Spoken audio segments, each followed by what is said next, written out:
جی مولانا صاحب video respect 20ویں ترمیم کے بعد مولانا صاحب آئینی بینچ بنا. آئینی بینچ نے تحریک انصاف کو مخصوص نشستیں دینے کا جو سپریم کورٹ کا ایک فل کورٹ کا فیصلہ تھا اس کو ختم کیا. اس کے بعد سب جماعتوں کو مخصوص نشستیں ان کی بحال ہوئی اور اسی وجہ سے اب دونوں ہاؤسز میں ان کو 2/3 میجارٹی ملی حکمران اتحاد کو.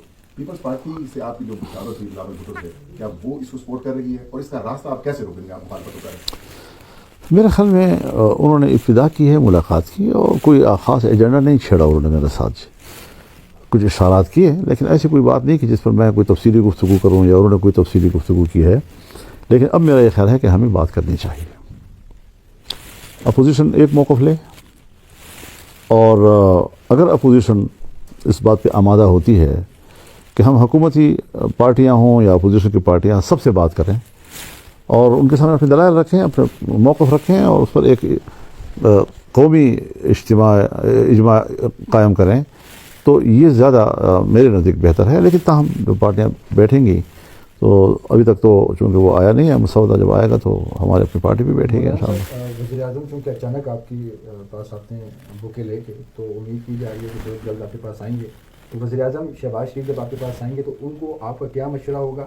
اور ساتھ چونکہ فہیم صاحب نے بات کی ہے پیپلز پارٹی پہ بہت زیادہ انحصار ہو رہا ہے اور آج ان کی کوئی سی میٹنگ بھی کالن ہو رہی ہے, قطر سے واپس آ رہے ہیں, تو پیپلز پارٹی کو آپ کا کیا مشورہ ہوگا؟ جو میں اپنے لیے بہتر سمجھتا ہوں وہی دوسرے کے لیے بہتر سمجھوں گا.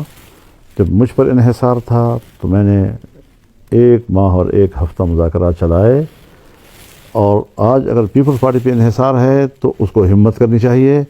اور اقتدار آنے جانے چیز ہے, لیکن ان کو اپنا رول ادا کرنا ہوگا پھر, اور ہم بات بھی کریں گے ان سے انشاءاللہ. وزیر اعظم صاحب جی وہ تو مجھے نہیں معلوم, اگر وہ آتے ہیں تو آتے رہے ہیں, ان کے ساتھ ہمارے ذاتی مراسم بھی ہیں, تعلقات بھی ہیں. کوئی سیاسی مسئلہ اگر بن جاتا ہے تو آنے میں کوئی رکاوٹ بھی نہیں ہے, آج بھی نہیں ہے, کل بھی نہیں ہے. اور جب سارے اپوزیشن بیٹھ کر ایک اسٹریٹجی طے کرے گی تو اس میں دیکھا جائے گا کہ ہم کس کس سے بات کرنا چاہیں گے. مولانا صاحب 26ویں آئینی ترمیم کے بعد جو آؤٹ کمز آئے ہیں جو ابھی تک آ رہے ہیں, جیسے 1 سال بعد پھر ہم نومبر میں اسی ترمیم پہ بیٹھے ہیں, اور ابھی وارڈا صاحب آپ سے ملاقات کے بعد بھی کہہ کے گئے ہیں آپ تو 27ویں کی بات کر رہے ہیں, اگر 28ویں کی بات کریں تو آپ نہیں سمجھتے کہ 26ویں آئینی ترمیم کے جو آؤٹ کم ہے شاید اس کا نقصان زیادہ ہوا فائدے سے؟ دیکھیے یہ اس کا دار و مدار ہے کہ امپلیمنٹ کس نے کرنا ہے. اگر اس کی تنفیذ کی قوت رکھنے والے لوگ نیک نیتی کے ساتھ نظام چلائیں تو اس کے اچھے نتائج سامنے آئیں گے.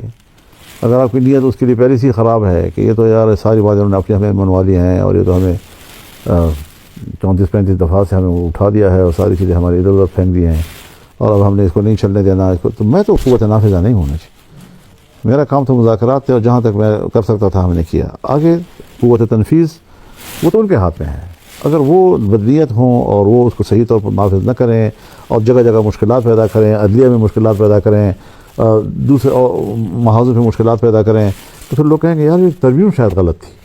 ترمیم غلط نہیں تھی, ترمیم پر عمل درآمد جو ہے اس میں انہوں نے بدنیتی کا مظاہرہ کیا ہے, اور یہی چیزیں خرابیاں پیدا کرتی ہیں کہ جب آپ پارلیمنٹ کے فیصلوں کا احترام نہیں کریں گے اور آپ بیٹھ کر ایک بات طے کریں اور پھر اپنے گھروں میں جا کر پھر آپ اس کے اپنے سازشیں کرتے رہیں. اور اب آپ دیکھیں پورا ملک ہمارے سپورٹ میں تھا, موافق مخالف ہماری سپورٹ میں تھا. یہ ایک دم کیا ہو گیا, ہمیں تو کچھ اس کے بعد کچھ نہیں کیا اور ہمیں تنقید کا نشانہ بنانے لگا. یہ باقاعدہ ایک منصوبہ بندی کے ساتھ ہوتا ہے, حالانکہ ہم نے کوئی گناہ نہیں کیا تھا. ہم نے وہ کچھ کر دیا کہ شاید ہم اس سے پہلے نہیں کر سکے تھے. جب اتحاد میں ہوتے تھے تو اس وقت ہم اتنا نہیں کر سکے جتنا ہم نے تنہا مذاکرات میں کیا.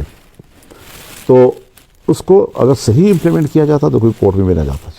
اچھا مولانا صاحب ابھی جو 26 ترمیم ہے اس میں آپ نے حکومت کی نیت بھی دیکھ لی اور ابھی جن مسائل کی جانب آپ نے اشارہ دیا ہے اور جو چیزیں اجاگر کی ہے جیسے مدارس کا معاملہ ہے, اس کے ساتھ جو نظام اس وقت چل رہا ہے, آپ کی سیاسی بصیرت کیا کہتی ہے کہ ان تمام چیزوں کا جو راستہ ہے بات چیت کے ذریعے مذاکرات کے ذریعے روکا جا سکتا ہے, یا پھر اب وہ وقت آ گیا ہے کہ اب بھرپور عوامی طاقت کے ذریعے ان تمام تر چیزوں کا راستہ روکنا پڑے گا ورنہ مسائل اور بھی زیادہ خطرناک ہو سکتے ہیں؟